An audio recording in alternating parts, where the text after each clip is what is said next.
தலைமை குருக்கு இன்னொரு பேர் ஆசான். ஆசான் அடுத்த கட்ட பயிற்சியாக மாணவனுக்கு என்ன தருவார் அப்படின்னா, இது 2வது நிலை. இந்த 2ஆம் நிலையில் ஆசான் கொடுக்கறது அவனுக்கு சகிப்புத்தன்மை இருக்குதா, காத்திருக்கிறதுக்கு பொறுமை அவனுக்கு இருக்குதா அப்படிங்கிறத இது 2ஐயும் அவருக்கு வந்து சோதிப்பார். அப்படி சோதிக்கும் போது தான் மாணவனோட உண்மையான தன்மை இந்த 2ஆம் நிலையில் வெளிப்படும். பொறுமையும் சகிப்புத்தன்மையும் 2 கண்ணு மாதிரி தர்மம் தவறாமல் நம்ம வழி நடக்கிறதுக்கு. அதனால் இந்த 2ஆம் நிலை பயிற்சியில் ஆசான் தீவிரமாகவே இருப்பார்.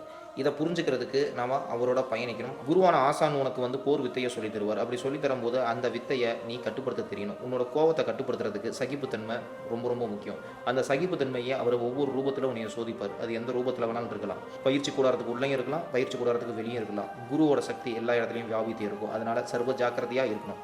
சகிப்புத்தன்மையும் பொறுமையும் எதுக்கு ஆசான் ரொம்ப நம்மளுக்கு முக்கியமாக சொல்லி தராருன்னா, ஏன்னா எதிரியோட நோக்கத்தை நம்ம புரிஞ்சுக்கிறது இதுதான் பெருசாக நம்மளுக்கு உதவும். இதை நம்ம அனுபவத்தில் மட்டும்தான் நம்ம உணர முடியும். உனக்கு கொடுக்குற பயிற்சியிலேயே உனக்கு சகிப்புத்தன்மை இருக்கா, பொறுமை இருக்கா அப்படிங்கிறது புரிஞ்சிடும் ஆசானுக்கு. அதனால் பயிற்சியை அனாவசியமாக நினைக்காத, முடிஞ்ச அளவுக்கு தீவிரமாக